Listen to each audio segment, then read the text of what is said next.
Hello everyone, how's everyone doing today? Awesome, that's what I want to hear. So today I thought I would share a more inspirational and motivational video. And I want everyone to stick around to the end because I promise you it's going to have a happy ending. So the first thing I need everybody to do is to hit that like button, subscribe, hit the notification bell, whatever platform you're watching this on, and please comment below. I love to read your comments. I really love to read your comments.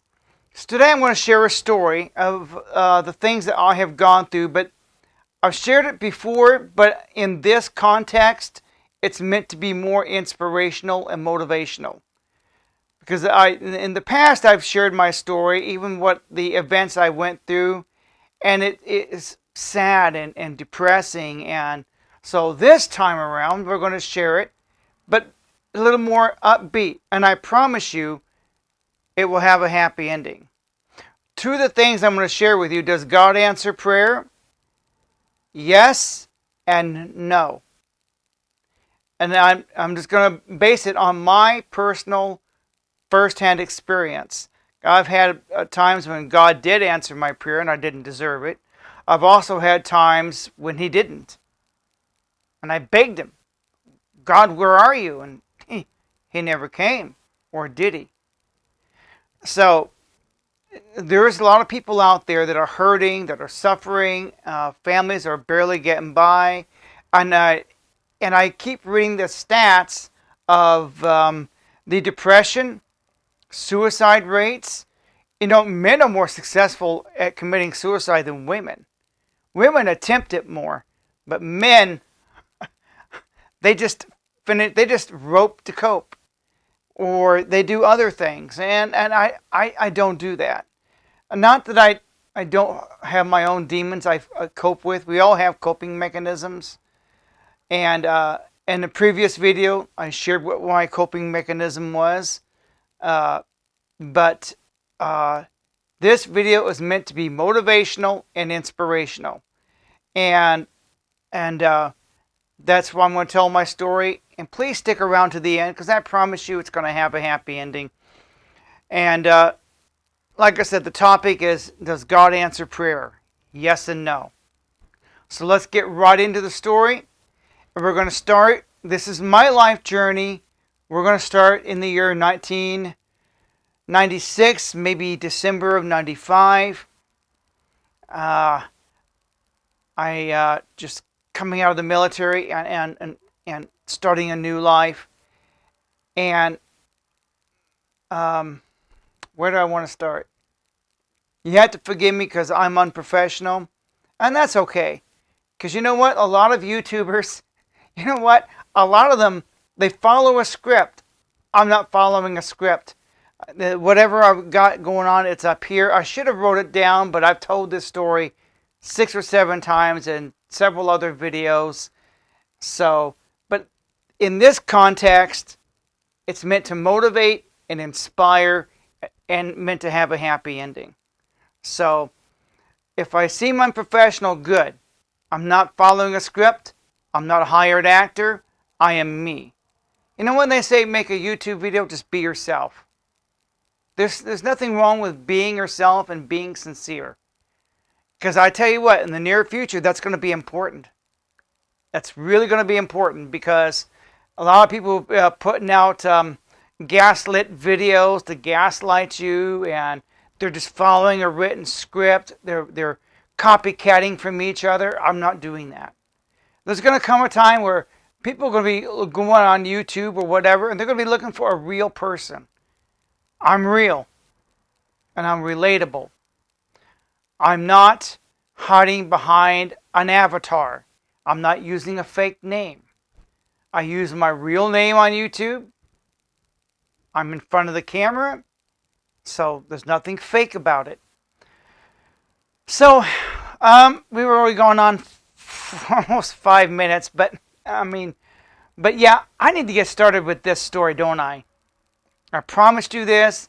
This is not clickbait, so again, let's see if I can get started. It's 1995, 96, and I got this one job and I met this young lady. We'll call her Michelle. That's not her real name. But for privacy's sake, we'll just call her Michelle. So Michelle and I met, and it's very interesting because I I did a lot of stupid stuff. But we met. I asked her out on a date, and then wasn't long before we were living together. Mistake. Yeah, don't let a girl live with you if she's not married to you. I can understand the logic behind it, and for me, it kind of paid off. Um, but sometimes it's best to go back to your separate cages, and in this story, it was, and we met, we hooked up, we went on a few dates, and I should have seen the red flags because she had two ex-husbands. Okay, because here I am, I'm 28 years old, and she was about 23. She had two ex-husbands already. Should have seen a red flag. Did I listen? No, I listened with a brain that gets a lot of men in trouble. I admit it. I was paying attention to the wrong brain. We all know what brain I'm talking about, don't we? We all know. So I just wasn't paying attention to that at all. And so a few months, we were dating, we were living together, and then she cheated on me. Ha ha ha. Should have seen that coming. But no, I had to be stupid. And then we broke up, and it it just tore me up when we broke up. So I know what it's like to go through a breakup because I went through that. And boy, that pain was just enormous. I just couldn't stand it. And I did a lot of stupid crap during that time period. Um, and I brought a lot of that on myself. Folks, I did it to myself. A lot of the stupid crap that I did was brought on by me. Let's see. What did I do? Let's be open and honest about it. You can. I got family to back me up. Yeah, I did these stupid stuff. Let's see. What did I do during this time period? I took 14 bottles of pills to try and kill myself. I did that. I was having a pity party. I was feeling sorry for myself, and I took 14 bottles of pills. And I look back on it, and that's exactly what was going on. I mean, I'm 56 now, but 20 some years ago, I was barely 30 years old, and I was just having a pity party. You know, here I was, 28, just turned 29. We broke up, and I just went downhill after that. Oh man, the stupid stuff I did. So I'm here to tell you all the dumb, stupid things that I did. If you think that whatever you did was stupid, now looking at the king of stupidity right here, I've been there, done that. Believe me, I know what you're going through. I said, Jeremiah, you don't know what I'm going through. Yes, I do. I've gone through a breakup. I know what it's like to have your heart ripped out, have it shredded. I know what that feels like. I'm telling you, there's always going to be a happy ending. So you may not see it right then and there, but I'm telling you, things do get better. Time does heal all wounds. I should know. I've been there. And I talk to people all the time. I got a guy I follow on YouTube. His wife, girlfriend just broke up with him. I follow him. And so I guess I'll dedicate this to Wally B26. That's his YouTube channel. Check him out. He tours a lot of abandoned buildings and what he just went through, and I know his pain. And so, yeah, I did a lot of dumb stuff. When I just, at the time, I knew I was getting ready to turn 30 soon. So I felt, you know, I'm too old to be, to find another woman because I'm hitting 30. And so I felt, well, I'm probably definitely too old for high school girls. Now I felt I was getting too old to be dating anybody in their 20s hardly. But at that time, that was my perception. That's what I was going through, and that's what was on my mind. I thought my life is going to end. I'm getting ready to turn 30. My life is over. No, it's not. Trust me, your life is not over. I'm 56. Sylvester Stallone is 76, and he's crushing it right now with Tulsa King. He's got possibly another Expendables, Cliffhanger 2, Rocky 7. Where does he find the time? He's 76. Tom Cruise is crushing it. He just had Top Gun Maverick. Now he's got another Mission Impossible. I've never seen any of those films, but I'm got me curious. Top Gun Maverick was that good? Maybe I should check out Mission Impossible. But let's get on with the story. I seem to be, I'm just being myself here.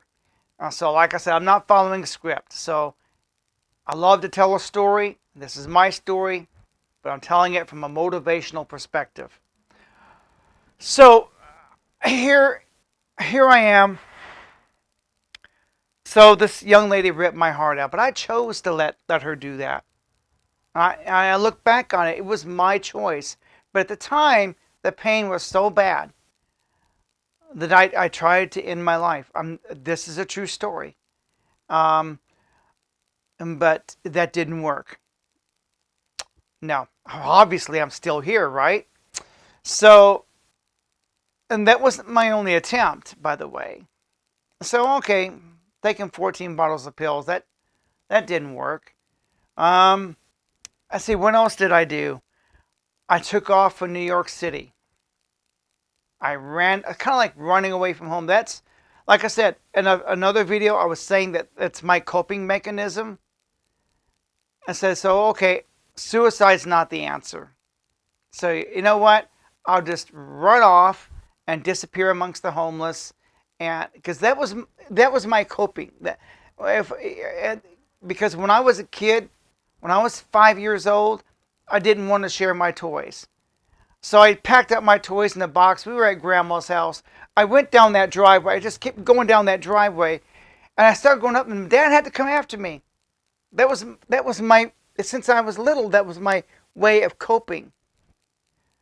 And then when I attempted to take my life, that didn't work. So I went back to the way I cope is to do what I did when I was 5. Take off. I didn't know what else to do. Well, that didn't work. An angel brought me back. I don't know. It's a miracle I got back at all. People intervened. They were praying for me. And so some lady I met on a bus, she intervened. I don't know who she was. She had a conversation with me. And so after that, I had to go back. And I did go back. I did come back to the Ozarks, and but that pity party was not over yet. I mean, I was still going through a lot of pain, and so then I thought, well, I'll just go get drunk. I'll start drinking.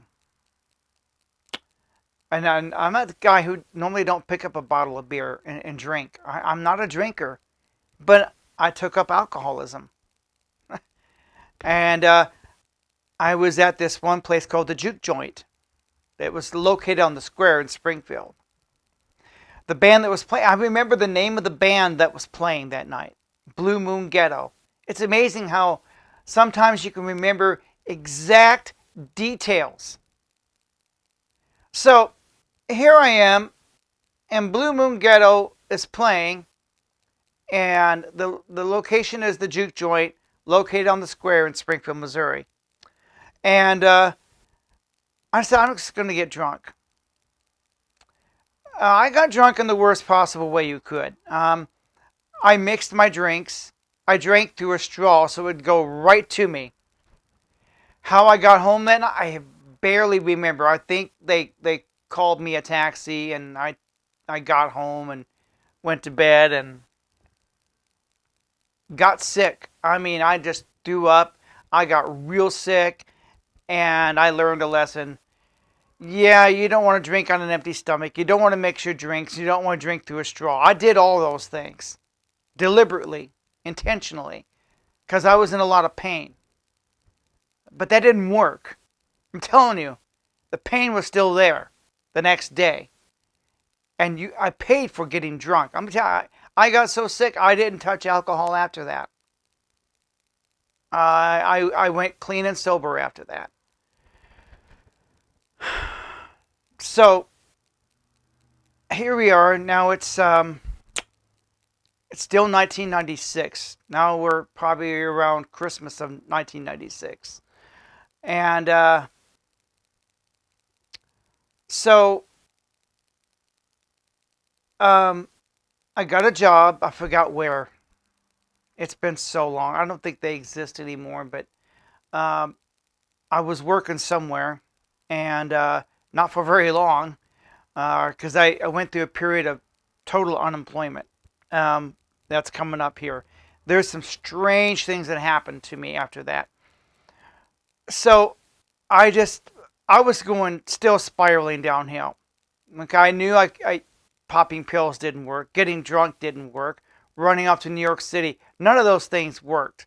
So here I was, still in pain, still trying to cope. And so, okay, drugs and alcohol is out.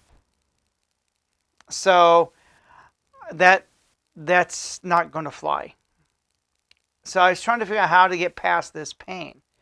Well, I met this missionary from Maranatha Village. Strangely enough, that's where Michelle worked. The girl that I was dating who broke up with me, we were living together, well, she was working at Maranatha Village.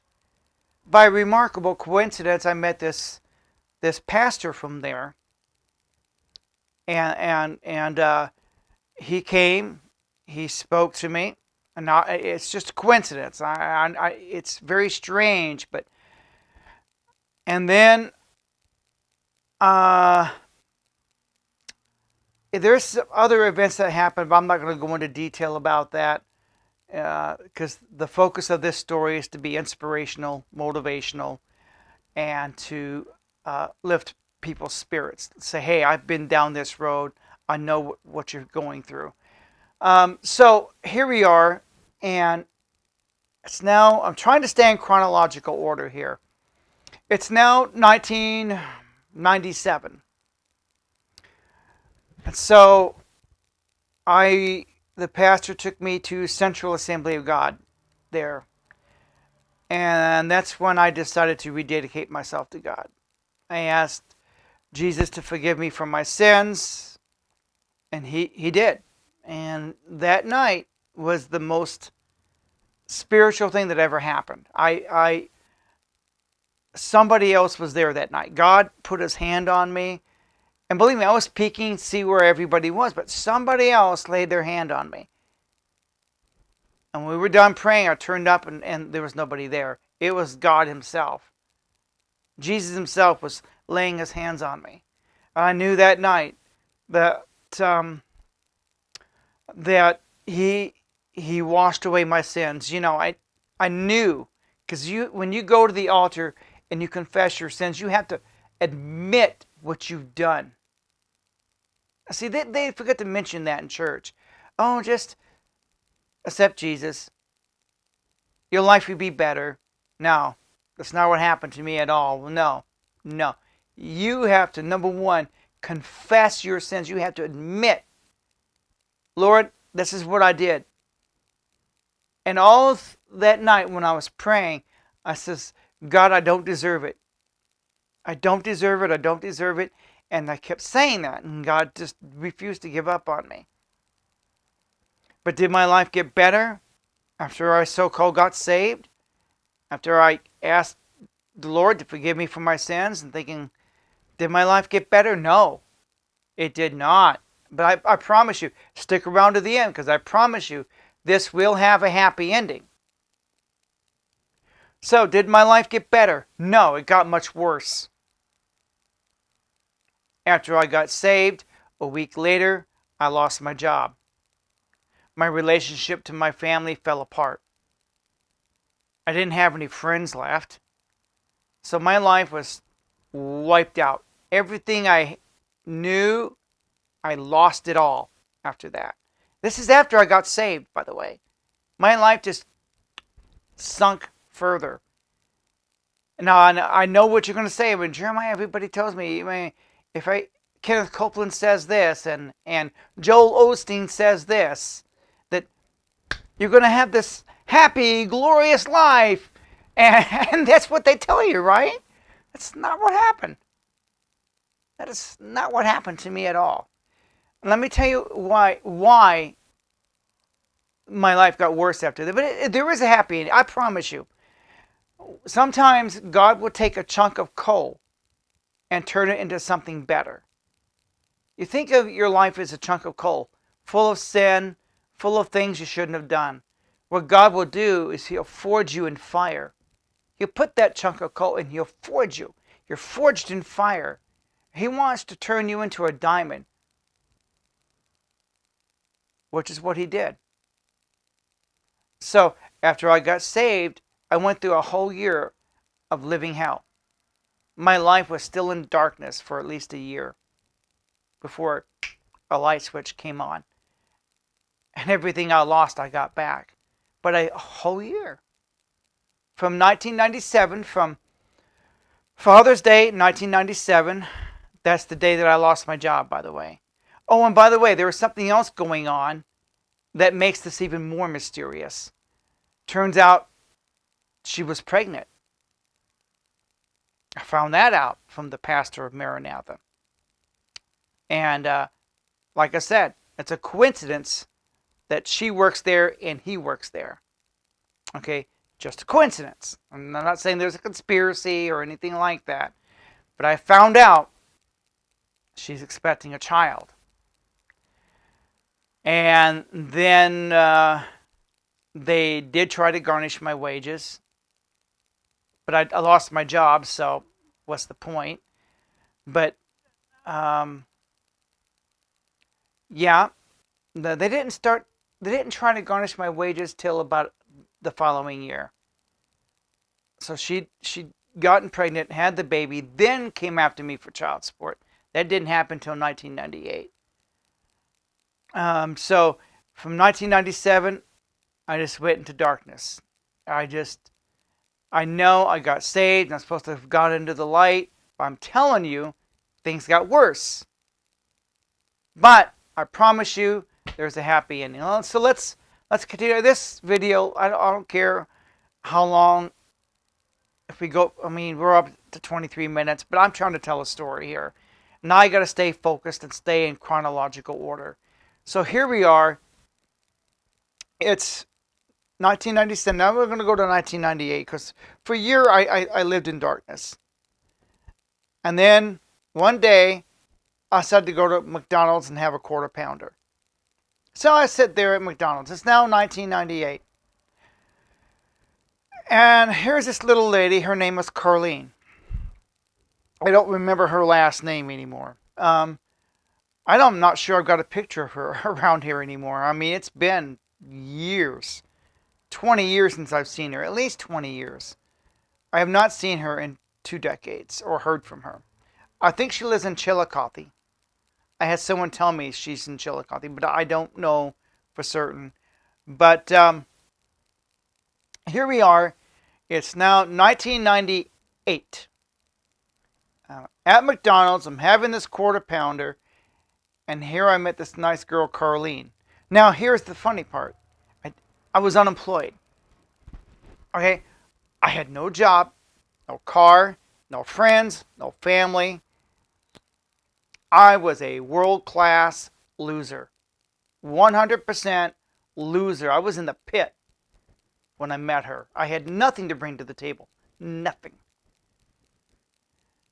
Struck up a conversation. And then for some reason I said, would you like to go to the fair? Because the fair was in town. And she said yes. And I was like, I was taken back because I expected a no. I mean, I'm in my 30s. I'm now turning 31. And she was barely 18, 19 years old, out of high school. I mean, golly, her mom had to take us. Okay, her mother took us because I didn't have a car. Within 2 weeks after I had met Carlene, I did not stay a world-class loser. The next events, I'm telling you, when God decides to come into the picture, he will come in. When he decides that he's taken that chunk of coal and he's going to forge you in fire and turn you into something better. It's kind of like the story of Joseph, right? You know the story of Joseph. Thrown into a pit, sold into slavery, thrown into another pit because Potiphar's wife accused him of a crime he didn't commit. But I've been guilty of everything I'm telling you of. So I kind of got what I deserved. But Joseph sat there in that pit for 11 years. And the Pharaoh's daughter took a liking to him. He had nothing to offer the Pharaoh's daughter. The Pharaoh's daughter means she could go out with any handsome prince out there, right? But she chose this guy in the pit. She chose the man in the pit. He's not even Egyptian. He's from outside their kingdom. He has nothing. He doesn't come from royalty, to her knowledge. He's a total outsider, not even in her religion, her race. He was a total outsider, and yet she chose him. He was a total loser as far as she was concerned. But the Pharaoh's daughter took a liking to Joseph. And because of that, the Pharaoh listened to what Joseph had to say. And you know the rest of the story. He went from the pit to the palace. It's really, really cool. Job, he kept praising God no matter what happened to him. Sometimes things happen to us. You may think, how come God doesn't answer prayer? I got saved, yet my life went totally upside down. Well, my life went totally upside down after I got saved. It went, I had to keep the faith. I had to stay faithful. I had to stay with it no matter what. No matter what. And then, in the spring of 1998, like I said, I met this girl, Carlene. And within the next 2 weeks, what I'm about to tell you is unbelievable. But all of it's true. First, I had this strange notion to call my dad. Remember, my parents and I weren't speaking to each other. My relationship with my family was non-existent at this point. But I had this strange feeling that I needed to pick up the phone and call my dad. So I did that. And he said, your mom's in the hospital. Really bad. We don't know if she's going to make it. So I had to put on some nice clothes, go to the hospital, and go see my mom. I just thought I'd dress up. I put on my nicest suit and went to go see my mom. Had a conversation with my dad. Had a conversation with my sister, who told me a few things about Michelle. And my relationship to my family restored. Because I didn't want my mom to die without me saying, I love you. I didn't want that to happen. So, overnight, our relationship to my family restored. I had a new girlfriend, Carlene. So then, okay, what's the next thing to happen? I got a knock on my door. The next day, after I came home from the hospital, the next day I got a knock on the door. The employer that fired me hired me back. So, Jeremiah, we need you to come back to work, blah, blah, blah. And there was hardly any apologies for what happened. But I got my job back. Just like that. And it's like, I know it's unbelievable. All this was happening at the same time. And so now I had a girlfriend. I had my family. Now I had a job. The next thing to happen in this same 2-week time period, my brother came to see me, and I said, I need to get a car. Well, we went to this car lot, and tucked in behind these other cars was this Jeep CJ5. And so we picked it up. We brought it home. I paid $18 for it. They wanted $25, and they offered $18 in cash, and brought it home, gave it a makeover, put some chrome wheels on it, put a sound system in it, and turned it into a manly car, a show car. So now I had a car. I had a job. I had a family. I had a girlfriend, all in a 2-week time period. It's like a light switch had just clicked on. And all because, like Job, I kept the faith. And God came through, but for a year, I was miserable. But I had to keep the faith and hold it out to the end. And I did. And the story's not over with yet. Like I said, that's not the total happy ending. That's one happy ending. Now we're going to fast forward because the purpose of this video is to be inspirational and motivational, because there's people out there that are going through breakups, they're going through really tough times, and I've been through all of that. I've been there, done it. I'm telling you, there's things do get better. So we're going to fast forward to 2006, 2007, when I met my late wife. So there's not much to tell there. I mean, I met my wife, Nicole, and we were together 12 years before God took her home. And then she just didn't wake up one day. And now we're in the year 2019. Like I said, I'm jumping ahead a lot because I'm trying to only tell things that are relevant to the message I'm trying to get across. Because there's a lot of stuff that happened in between all those years, but there's nothing worth talking about because it's all just regular job, sat in a cubicle, lived a regular life. Things were just steady. Nothing exciting, nothing dramatic, nothing powerful, nothing like that. So we're going ahead. Now it's 2019. My wife passed away. So how did I handle this situation? Well, I didn't rope. I didn't run off. I didn't overdose on pills or anything like that. No, I think what happened with Michelle prepared me for what was going to happen later on with my late wife. Once you've gone through that tremendous pain, you learn to cope. It gave me the strength to get through what I needed to get through later. You may not see it that way, but I do. I'm telling you, that's kind of how it happened. Because had I not gone through that pain back then, who knows what I would have gone through after my wife passed. And so, things happen, and you just got to put your faith in God. Does God answer prayer? When He's ready to answer prayer.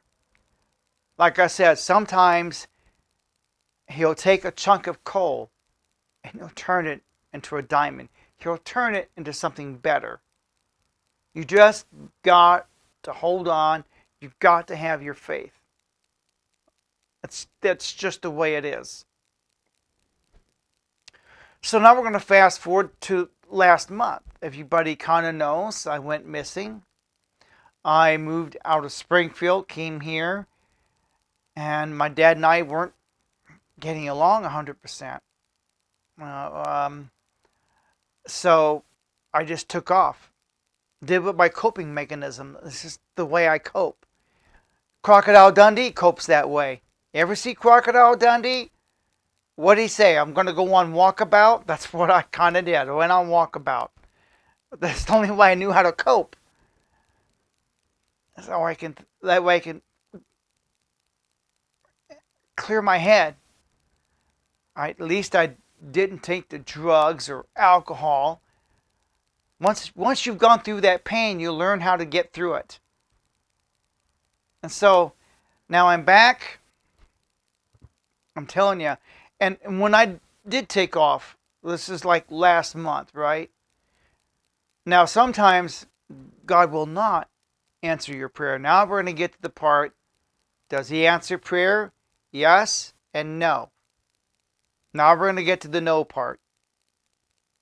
Because sometimes it's for your own good. Because otherwise you'll never learn. I'm telling you. When I took off, so my dad and I had a fight. I just started walking. I walked from here all the way to Springfield. True story. I did this. You can look this up. You can talk to my family. I did this. So I'm not here to tell you I'm better than you. I know what you're going through. You think you're going through pain? I went through pain. Will you get through it? Yes. I went through it. And so all that time I was walking. I probably put in 40 miles of 20 miles from here to Springfield. I probably walked another 20 miles after because I kept going up and down the streets. And I slept on that cold ground, and I'm telling you, I had a lot of time to clear my head, to think. But at the time I didn't think I could come back. My intentions were to stop off at Life 360 Church because they specialize in homelessness. Once I had a place to sleep, a warming center or whatever they call them. Once I had a hot shower, 1 square meal a day, clothes from a thrift store, why would I go back? What, go to work your butt off? To do what? Pay taxes? No bills, no taxes. Think about that. I'd be living high on the hog. Well, sort of. I would have been homeless, but I'd have 1 square meal a day. I'd know where I can get a hot shower. But all that time that I was doing that, I was in deep prayer to God. I kept asking God to rescue me, to come and get me. But he never did. No. He wanted me to come to my senses. That's what it was. Sometimes God is not meant to come to your rescue. So, God, rescue me. No. Then he might be enabling you. Sometimes it's best not to come to your rescue. It's best not to save you. So you'll grow and you'll learn from the experience. You'll come to your senses. That's what he wanted me to do. That's what eventually I did. It was about 3:30 in the morning I came to my senses. Or did God make me come to my senses? Because my heart was pounding. I thought I was going to die. I thought I was going to have a stroke like my brother and my dad. My dad had a heart attack. My brother had a stroke. Man, am I next? My heart was just pounding. I thought I was going to die out there. My heart was going thump, thump, thump. Because you got to remember, I was putting pressure on my legs. I could barely walk. And yeah, I just kept walking. I probably walked 40 miles. And I am 56 years old. And I was putting on a lot of miles for a middle-aged man. Now that's a lot. Did God come to my rescue? No. He wanted me to rescue myself. He wanted me to straighten my ass out and come to my senses. But maybe he pressured me into it. I said, man, I'm going to die out here. Well, God's saying, you're not meant to die, so you need to come to your senses. And I did. So maybe in a way he did rescue me, but he didn't. It's kind of like being thrown off that boat. Jonah got on the boat going the wrong way. I was going the wrong way, so God just kind of threw me off the boat. Now you have to go the direction I want you to go. So the fact that I was in fear of having a stroke, because my body was failing. I mean, I was passing out. I said, if I pass out again, I'll slip into a coma. I may not wake up. I have to come to my senses. I got to get some help now. So I contacted Sandra because I didn't have any cash or wallet. I had no identification. So I walked all the way to her place, one step at a time. She opened up the door. It was about 3:30 in the morning, and she contacted my sister. And she says, you know, you're all over social media. Everybody's worried about you and whatnot. So, but the theme is, does God answer prayer? Yes and no. So if you think, why didn't God come to my rescue? Maybe he's afraid he's going to enable you. Maybe he wants you to come to your senses. Maybe he wants you to think for yourself. Because if God kept coming to your rescue, would you learn? Would you grow as a human being? Think about that for a second. Maybe he's not meant to come to your rescue. He wants you to grow as a person. So sometimes the answer to prayer is no. And in my case, it was a no. It was a yes, but I went through incredible turmoil like Job. And like Joseph, who sat there in that pit for 11 years. And you may think, well, where's God? See, we have those stories to fall back on.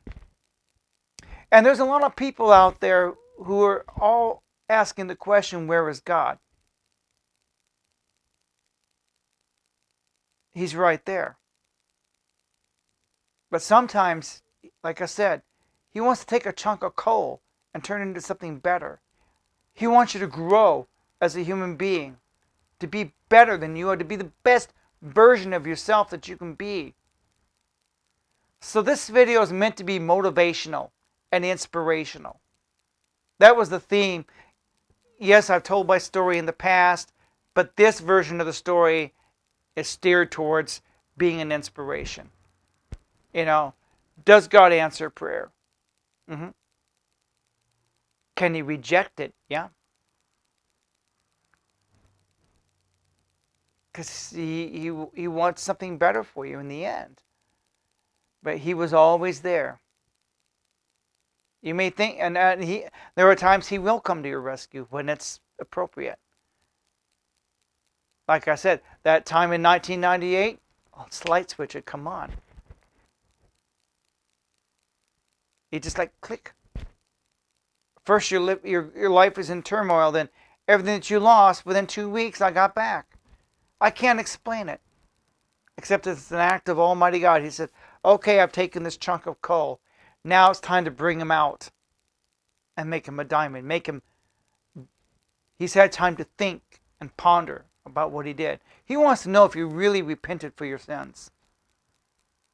You have to think about that. So what I'm telling you today is something you'll never hear in the pulpit. You know, because we all go through trials and tribulations, and and I've gone through them. And you got to get your crap together. I mean, I'm 56, and I've lived a good, long life. I'm not complaining about the life I've lived. I've been through a lot. And whatever you're going through, I've been there too. I know what it's like to lose a loved one.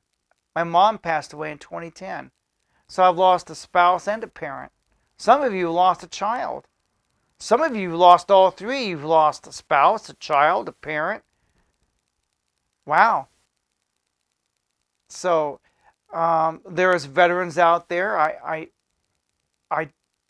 One is one of my best friends, and he's a World War II veteran. He watched his friends die. Yeah. How does he have to go through that? That's unthinkable. And yet he had to keep his faith in God during that time. He was in a real pit, watching his friends die in front of him. Can you imagine what that feels like? I can't. But he went through that. We got a generation today of young men, a bunch of pussies and pansies, a bunch of crybabies. Hey, I went through that period. I was a crybaby too. I have feelings just like everybody else. I go through hurt. I go through pain like everybody else. The difference is I was able to come to my senses even that last time I ran off. The difference is you come to your senses, you get back in the saddle, you get your crap together. That's the difference. I'm not drinking now. So, this video is already 45 minutes. Wow. I was just telling my story. I got to shoot 3 more videos after this.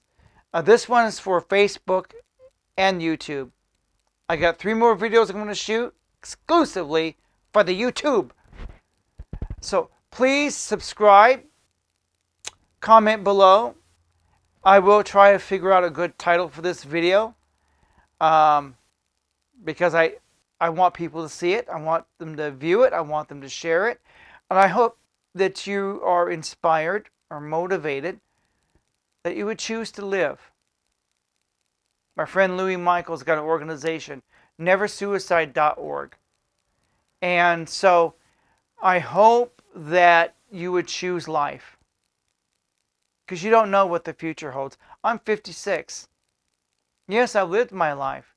But Sylvester Stallone at 76 is still crushing it. Harrison Ford is 80 years old. And he's got Indiana Jones 5 and Yellowstone. He's still active. A lot of my generation are active. I did a video on this a few days ago about my generation still being relevant and still being active. Yeah, it's incredible. There's no internet here. This video is being shot with a 9th generation iPad Pro. And so there's no fancy graphics. I have to do that later. But, there's no internet where I'm at. That's sad, but true. I have to do this hard copy. Then take it into town and try to upload it. But the upload speed with this tablet is not bad. The picture quality is not bad either. So I'm pretty satisfied with the picture quality. So, yeah. Comment, subscribe. This video, I hope you find it inspiring. Because that was the theme that I wanted to get across. There are times God's going to say no. And even when he says yes, you may have to wait and be patient. You may have to ride out the storm. We're all going through storms of life. But God is faithful. And he can still perform miracles because he did some in my past. And who knows? I could go to work. Well, I don't go back to work till Saturday. God could turn on another light switch. I'm not saying going through darkness, but I'm not complaining. Well, I'm going to go ahead and end this video because otherwise I'm just going to ramble on. And I feel that I got the message across that I wanted to get across. Does God answer prayer? Yes. Does he reject prayer? Sometimes the answer is no. It's for your own good. Like I said, he wants you to grow. He wants you to be the best version of yourself that you can be. Because he believes in you, even if you don't believe in you. I know from my own life experience, my own first-hand life experience. I'm 56. Okay? So I'm telling you. Well, thanks for tuning in. I'm going to go ahead and end this video. And the next video I'm getting ready to shoot will be the labor crisis. And that's something I know a lot about. But comment below. Share your comments. Share this video. Hit that like button. hit the subscribe button. Hit it, because I need subscribers. And even on whatever platform you watch it, because I'm going to put this on multiple platforms. But the next few videos exclusively for YouTube. But this one is going to go on multiple, So, thank you for watching. Bye-bye.